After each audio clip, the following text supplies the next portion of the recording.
The Chargers were very quiet on day 2 of the legal tampering period, but a visit from a 2-time Pro Bowl tight end gives Chargers fans some hope that a weapon could be on the horizon for Justin Herbert.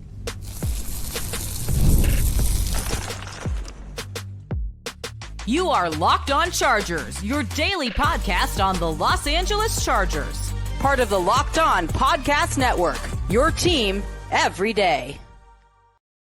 What is up, and welcome into the Locked On Chargers podcast. I'm your host, Daniel Wade, joined as always by my co-host, David Drogemeyer, and we've been covering the Chargers now for 9 seasons together, but this is our 7th year as a host of the Locked On Chargers podcast, bringing you your team every day. Thank you to the everydayers out there for making us your first listen. To make sure that you never miss the show, go subscribe or follow for free on the Locked On Chargers YouTube channel and listen wherever you get your podcast from. David, what do we got today? Weapons. Anybody got any weapons? Finally, the Chargers see somebody who is a pass catcher on the offensive side. A tight end, Evan Engram, visited with the Chargers today, and we do not know if he has left the building or not, but we do know that there has not been any deal up to this point in time. But that also got us thinking, is there some other tight ends that may be some options? Mark Andrews, anybody? I know that's a big option that Daniel Wade would absolutely love to entertain. And the Chargers got rewarded with multiple comp picks. They got 3 comp picks in year 1 of general manager Joe Hortiz's tenure as the Chargers GM.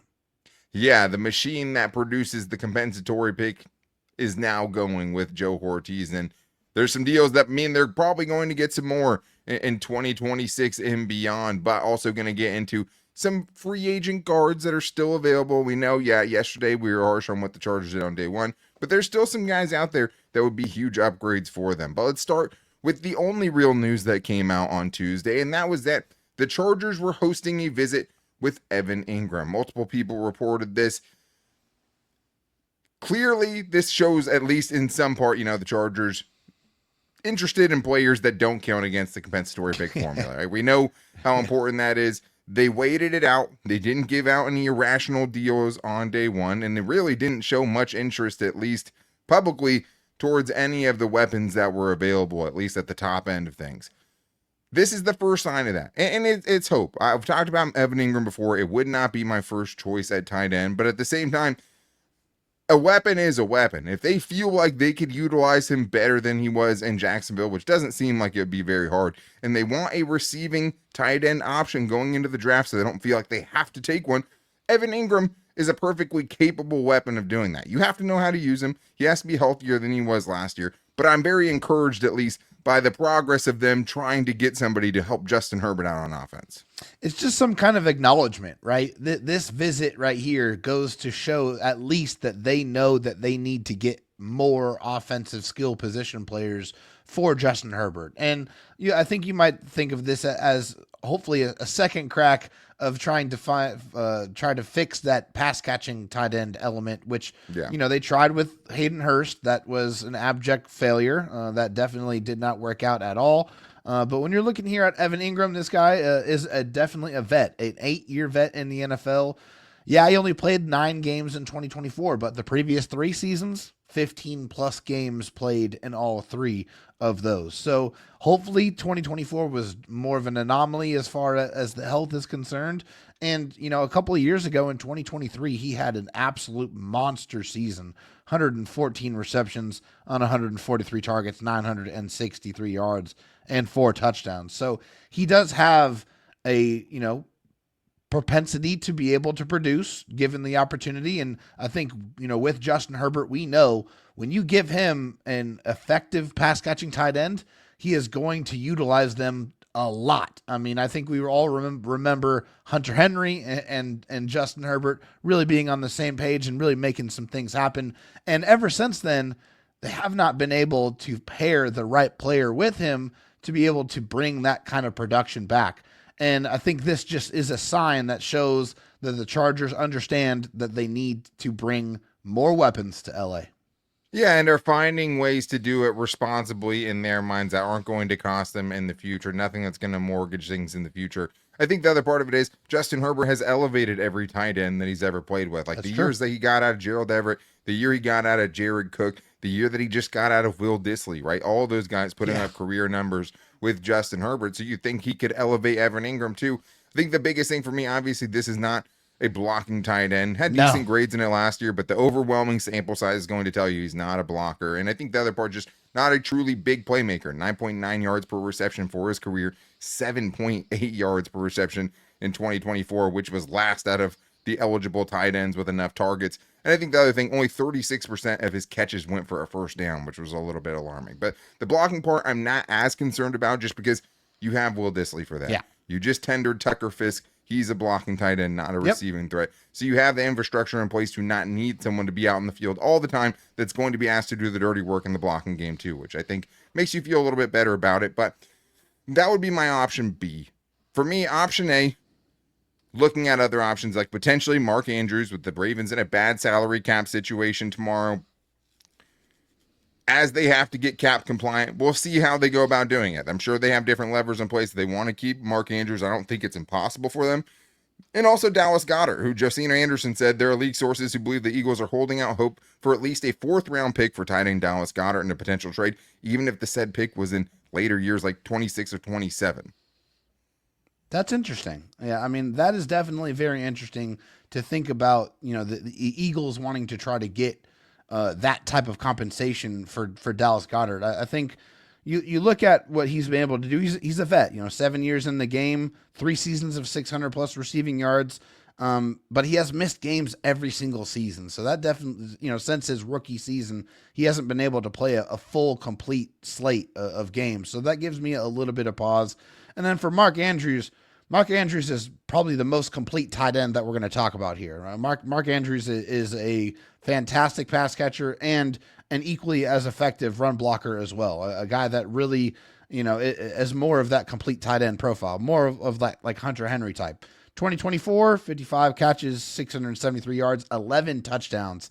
That's, big time production from Mark Andrews, and not even close to his biggest season where he had over 100 catches, over 1,360 receiving yards, and 9 touchdowns. And he's not only done the 10 touchdown situation once, he's done it twice, multiple times with, Lamar Jackson at quarterback. So I think Mark Andrews is definitely a player that you should have a lot of expectations for, a lot of hope to try to bring him into the fold. I just wonder what that type of deal would really look like as far as compensation from the Charger side to make it enticing enough for the Ravens to trade a player that they are at least not publicly shopping. Yeah, and I hit up our friend Kevin Ostreicher over from Locked On Ravens just to get a kind of a feel where if he thought there was any chance that Mark Andrews was going to get released tomorrow. And he said it's not impossible.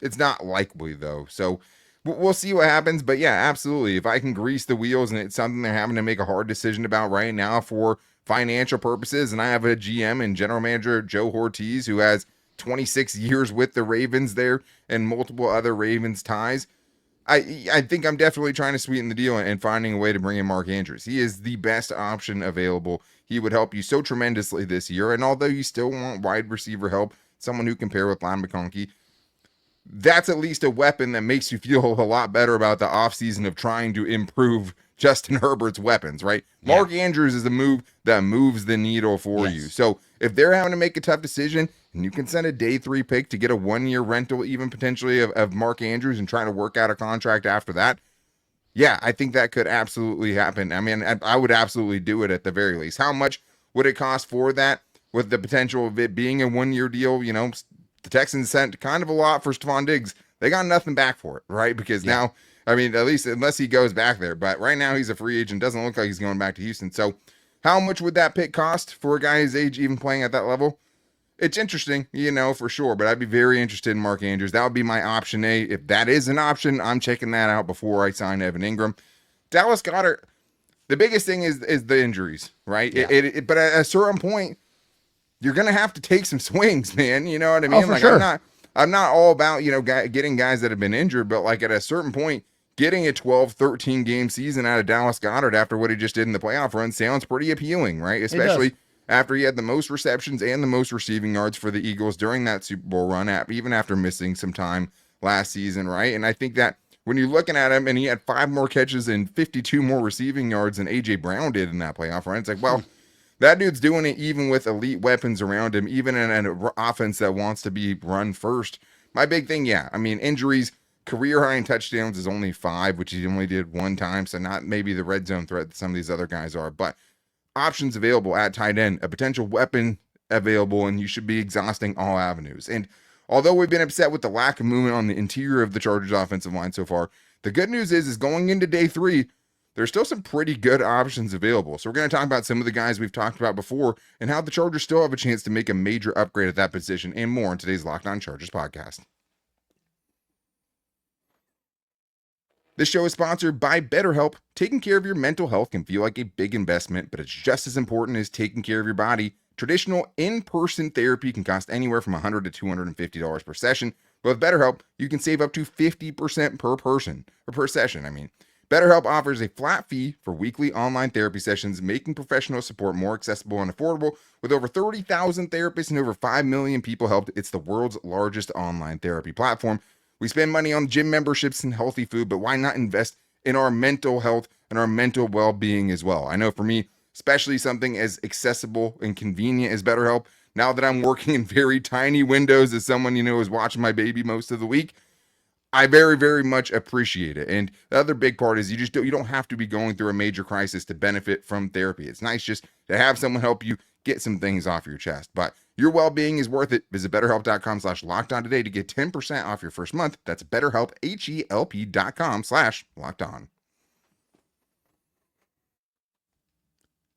David, we were very adamant about the Chargers spending some resources in free agency to try to make the offensive line, and specifically the interior of the offensive line, much better. Because when you looked at the draft and you looked at just what the Chargers needed going into 2025, you thought to yourself, you can't wait. You can't get all the upgrades you're going to get, and we talked about it a little bit yesterday, in the draft. It's just asking too much. And I think you would like to still see 2 signings right now. Trey Pipkins, Zion Johnson, your 2 starters from last season, both still on the roster. We know they've been tinkering, or thinking about Zion Johnson at center.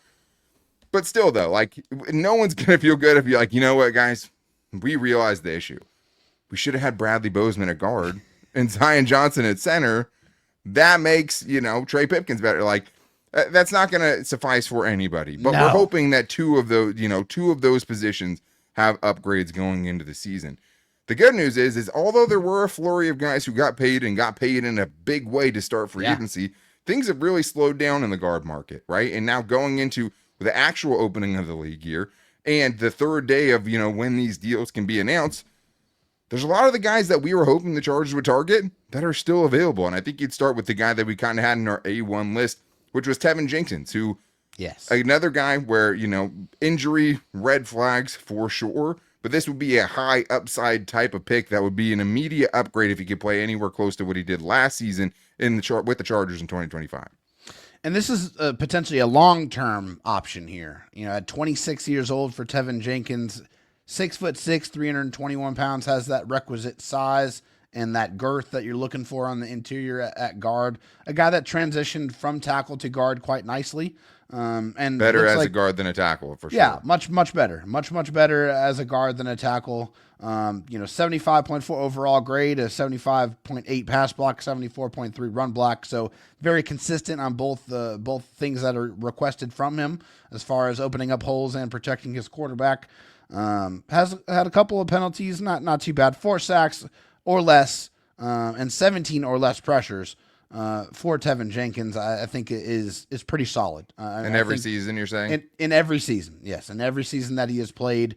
And for a contract projection that looks at, at least according to PFF, around $13 million per season, I think that's definitely something I would absolutely sign up for right now. I feel like they have to come out of this free agency period addressing the offensive line. If you're reserved to keeping Bradley Bozeman as the center, then that just heightens the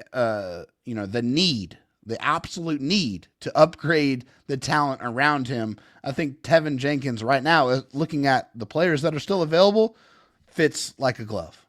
Yeah, maybe you get him a little cheaper because of the injury history. He hasn't played over 738 snaps over the last 3 seasons, so that's super concerning, and you're going to have to take some chances, and you don't necessarily want to pay some of the top money that some of these guys are getting paid, because some of these guys are getting paid. These PFF projections have been well Way off. undercutting what some of Yeah. these guys have been making. I mean, you're talking about some guys, I mean, that have already gotten signed, like Will Freeze, 5 years, $88 million. million. The most confusing and surprising one to me is the Packers' Aaron Banks, Aaron Banks. 4 years, $77 million for that dude.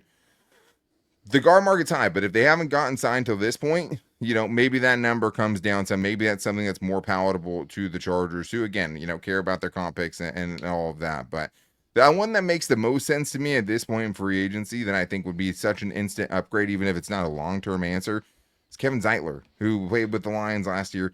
Absolutely makes the most sense to me. Ranked third in Pro Football Focus's grading out of all guards at 66 players with at least 500 snaps.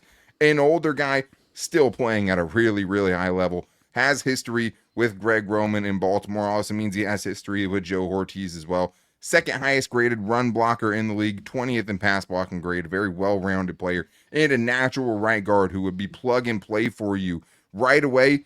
And even though he's old, still has great durability, at least 955 snaps played in 10 straight seasons. Kevin Zeitler, if they're interested in him, if they can make that work, even if it's not a long-term fix, sign me up for that yesterday. Oh, 100%. I mean, this is a guy that's got 10 plus years in the league and just played one of his best seasons of his NFL career at 34, 35 years old. So, like, that is incredibly impressive. The fit makes all the sense in the world. Obviously, You know he fits, already yeah. working with Greg Roman. He knows the system, knows exactly how he likes to block. Will be able to come in and hopefully be able to be that veteran presence on the offensive line. Because, I mean, you look at it, there's a lot of young people there. Even Bradley Bozeman is still in his 20s there, and you have a couple of tackles that are still pretty young as well. So bringing in a veteran who's playing at a very, very high level, who, you know, only gave up 5 sacks on 17 pressures all season. Like, yeah, 5 sacks is a little bit high, but to only give up 17 pressures, that just goes to show you, like, this guy is getting it done game in and game out at both sides of the football. So for him, I definitely would be 100% all in on Kevin Zeitler, because this is another move. Yeah, it's not going to be a long-term option. It's probably a 1 year, maybe 2 years at the absolute most, because he's at the tail end of his career. But he is still playing extremely high-quality football and would be an instant upgrade over any of the gentlemen that are currently under contract for the Chargers playing the guard position. Yeah, and it just makes the most sense. I mean, for what the Chargers want to do, which I think they've told you in the first couple of days, they're a little bit hesitant to go all out. I've seen many people post this, but to spend A+ money on B+ players, right? Yeah. That's been kind of the sentiment that's been out there. And I think that's true with what the Chargers were doing, not wanting for a lot of guys who had a lot of red flags, like even the top guys, Drew Dahlman, right? Will Fries, all those guys, really small sample sizes of them playing at elite levels. And now those guys are signing for 4 years, 5 years for, you know, tens of millions, $50+ million on those deals. Millions of dollars. Yeah, exactly. Not tens of millions, 20s of millions of dollars. And there's another kind of wild card out there too, which would be someone who was a project, switched positions as well last year, and also just as a mountain of a man, and that's Mekhi Becton. I know for a team like Jim Harbaugh and Greg Roman and this Chargers team and what they want to be, there's at least some appeal just from the massiveness, just because he's a mountain of a man. Obviously, Trey Pipkins didn't work out at guard this year, but Mekhi Becton definitely did with the Eagles on their Super Bowl run. So he's another guy, hey, still out there, still potentially fit with the Chargers. I don't necessarily think this one's as likely as maybe the other ones we brought up, but I do think it's an option and a guy that would still be a major upgrade. Yeah, I mean, mountain of a man is maybe a little bit of an understatement. 6'7", reported 360+ pounds, which is crazy. Definitely another player here like Tevin Jenkins, who transitioned from tackle to guard, was a horrible tackle, was a much, much better guard in the NFL. At a 74.7 run block grade, a 63.6 pass block grade, 3 sacks and only 25 pressures allowed. And all 3 of those sacks came in the first 4 games of the season. So after that, first 4 games ever playing guard. Yeah. After that, he really took to it very, very quickly, like a fish to water, and turned out to be a very, very good guard. And hey, what do you know? A guy who's that size, you're shrinking what he has to do and his responsibilities, and not have to worry about him trying to, envelop a lot faster, edge rushers. That played a significant part in his resurgence, switching positions to guard. So yeah, maybe, you know, a little bit less likely to happen, but you can understand if they do make it happen, why they would have brought him in. And I think it's just encouraging to know some of these guys are still out there. And I think the other important thing to keep in mind is that there could be even more guys flooding the market Absolutely. tomorrow. I think maybe the amount of guys might be a little bit overblown by the sentiment that's out there as far as guys that are going to get cut so teams can get cap compliant when the official league year starts tomorrow or today as you guys are hearing this at 1 p.m. Pacific time. But we'll see. We know Joe Ortiz prefers players that are cut from other teams because it doesn't count against the compensatory pick formula.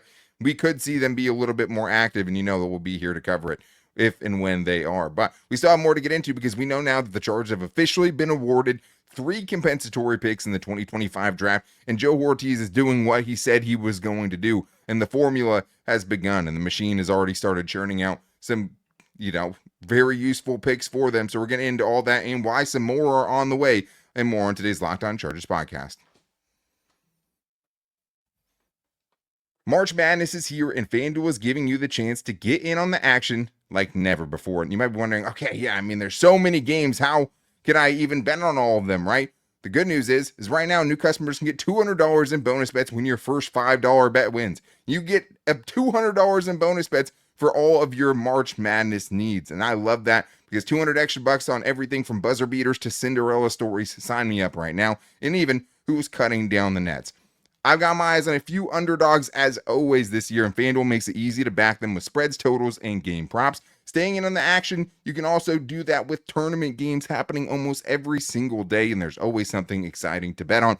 It's always about the Cinderellas for me. It's always about that first weekend where you're switching through channels and finding every single game that's on, and you know there's always going to be a game on, and seeing the giant upsets that we're going to see. So visit FanDuel.com and get in on the college hoops action all tournament long.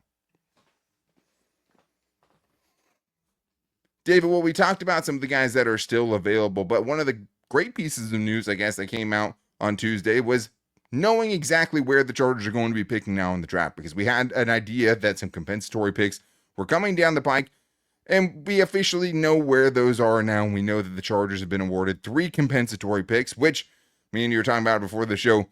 Tom Telesco had 2 compensatory picks, not just the year he left, in the entire 11 seasons that he was Chargers general manager. So the compensatory pick machine is starting to work. But thank you, as always, for making us your first listen, especially this time of year when so much is breaking and so much is going on. You know that we'll be here as the only daily Chargers podcast around. So thank you guys for checking it out. If you need a second listen, now is the best time of the year to be checking out the Locked On NFL Draft Show with my guys Damian Parson and also Keith Sanchez as they get you ready for the draft and talk about a lot of players that could potentially fit with the Chargers as well. And I'm definitely listening to them every day right now as I prep for what's going to be another long draft season, as it always is, as we dive into the film. But let's get into the compensatory picks that the Chargers were awarded officially on Tuesday. Now we know there were 3 of them, which is awesome.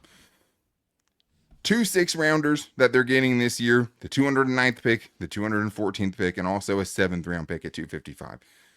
I know a lot of people, David, might be like, well, those are such late picks. But at the same time, man, like when you have a GM that just hit on 2 day 3 picks that are now going to be starters for you going into 2025, more throws at the dartboard is absolutely a big deal.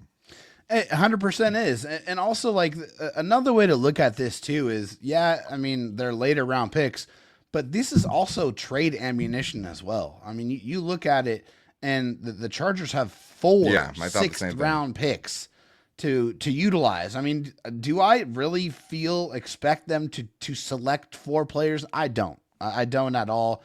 I feel like there's a very, very strong chance that they are going to use that for ammunition, make a trade, maybe 2 trades. But yeah, hey, more swings at the dartboard here, more opportunities to fill out the roster. They've told us from day one, they want to build this sustainable winner through the draft. They want to have a draft-centric approach. Getting more swings out of comp picks is always going to be a part of their philosophy. Yeah, and now we know, they have a pick each in each of the first 5 rounds, which is always good to have, all of those picks still. And you have 4 in the 6th round, and then obviously you have another in the 7th, making up for the one that you sent over for Taylor Heineke. So it's nice. I mean, not all these guys are going to make the team in all reality, No. right? Not all 10 players are probably going to be helping you, but that is why it's so important to know. Also, this is, potential ways to sweeten the pot. If you want to move up and down the draft, because you do have some big needs potentially going into it, you have the ammunition to do that now. And I think the nice thing is that's pretty good. 2 6-rounders, a 7th rounder, sure. I mean, getting 2 additional 6-rounders is a pretty big deal. They're going to have better ones next year. And that's the crazy thing. And it's already starting. I mean, you look at what they have already have gone out, because quickly, compensatory picks are based on annual average value mostly. That's the biggest part of it. And it's, did you have bigger contracts than left you than contracts that you signed that were just regular unrestricted free agents, not players that got cut, because that would take away from it as well. But just the guys that were unrestricted free agents that left and the guys that you brought in. Right now, the Chargers have Poona Ford, who have for 3 years, $30 million. That's a comp pick. Joshua Palmer, 3 years, $36 million. That's a comp pick for sure. And you have Christian Fulton, 2 years, $20 million. That's more than likely a comp pick too. And those are just 3 guys already. And 2 of those guys you had on a 1-year deal. You signed him for a year. You rehabilitated him. And obviously, I'd rather have Poona Ford back than the compensatory pick for sure. Same. But those guys are already going to turn into something. And the crazy thing is, all of these deals, even those 3 that have happened so far, are smaller than the ones that got them comp picks last year. I mean, last year, the biggest comp pick they got was for Kenneth Murray, 2 years, $15.5 million. That's less than $8 million per season. All of these guys are $8 million, $10 million, $12 million. And although the cap went up and it might be different numbers that get you picks this year, that's 3 more already on the way. Like, it was Gerald Everett, 2 years, $12 million that got them a comp pick. Austin Eckler, 2 years, $8.4 million that got them a comp pick. Now you have 3, these 3 guys, David, who are going to hopefully continue that cycle in 2026 and going forward.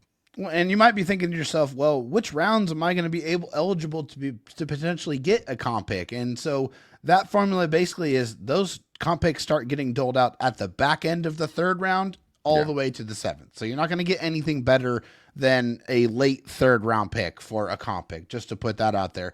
But also, that's not even including a player that might fetch the biggest contract that has not signed yet, and that's cornerback Asante Samuel Jr., which we've heard some rumors out there that maybe Buffalo might make it a trifecta and sign 3 former Charger players. We will see. Obviously, we will be monitoring that situation quite closely, but 3 get guaranteed comp picks right now, and whenever Asante Samuel Jr. decides to sign, that's almost guaranteed to be a 4th. Yeah, we'll see, right? Because, I mean, there have been some massive deals out there like we talked about already, right? You have multiple quarterback deals out there. You have the Sam Darnold signing for 30 No, for the biggest contracts from the Chargers. Sure, I'm just talking about a 4th round pick. Them getting a 4th round pick. That has to do with all the picks, right? Or all the signings throughout the league. I don't know if it's a 4th round pick. A 4th comp pick. A 4th comp pick. Yeah. Yes. No, okay, now I'm picking up what you're saying. Yeah, I got you. And it could be the biggest. It'll be interesting to see, because the Bills... This was the report from Scott Erickson. There's an ongoing bidding war for Asante Samuel Jr., with the Bills being one of the involved teams. Things are heating up for the young stars market. Star? I'm just kidding. No, I mean, we all know how much potential Asante Samuel Jr. has, and it'd be nice to see things click for him and really turn into that guy. He did not look like a fit in what Jesse Minter's scheme was last year, and he had some really big missed tackles and didn't look like he was playing up to the level he was in 2023. Which might have actually helped his value, because really everyone only has to go off 2023, which was his best season. So since he is a natural unrestricted free agent who reached the end of his contract, he could be getting the Chargers, a 4th compensatory pick, and we'll see where they land. But man, you can only get 4 too. 4 is the maximum you can get. But there's teams, multiple teams this year who are getting top 100 picks because of the guys that have left. So losing good players sucks. Getting compensatory picks back from them definitely makes it feel a little bit better, especially just because it was such a non-factor before in the Telesco era. Unbelievable, too. Just basically, crazy. Just Phillip Rivers. Like Phillip Rivers, then another one that landed them a 7th round pick. Phillip Rivers got him a 3rd round pick. They used it on Trey McKitty. So that is the joke that keeps on, that keeps you laughing forever until the end of time. But I think the other important thing to remember with compensatory picks, too, because there's a lot of, kind of legal kind of mumbo jumbo that goes into it. There's a lot of kind of red tape and stuff that projects things, but I do think it is important. The main thing is, if you're released from a team and you're under contract, that does not count for compensatory picks. Correct. So, like we talked about with Evan Engram, he wouldn't count against the Chargers when they are getting awarded their picks. That actually helps them because he was released by their team. Joey Bosa going and signing a 12-year, $12 million deal with the Buffalo Bills. That one doesn't affect the Chargers, or isn't going to help the Chargers get another compensatory pick since he was released. Would have been nice to see him in the NFC. I wish he would have went and joined his brother David. I mean, that would have been nicer to see. I'm happy for him though, man, for him to get a chance to, tag along with a contender. He must really believe in it, because you know how much he wanted to play with his brother, and he's skipping that to go ring chase potentially. Yeah, and my goodness, I kind of feel bad for his body. I mean, the amount of injuries that he's been through, he's going to play a half or more of his games in Buffalo. Yeah, man. No, thank you. I mean, that's not going to be fun at all. He's a tough dude, though. Yeah, I mean, the one thing you don't want to see is, them have to go through Joey Bosa potentially and having him, of course, having a career year and staying healthy for the entire year and putting up double-digit sacks. It would be such a Chargers thing to happen. It just would be.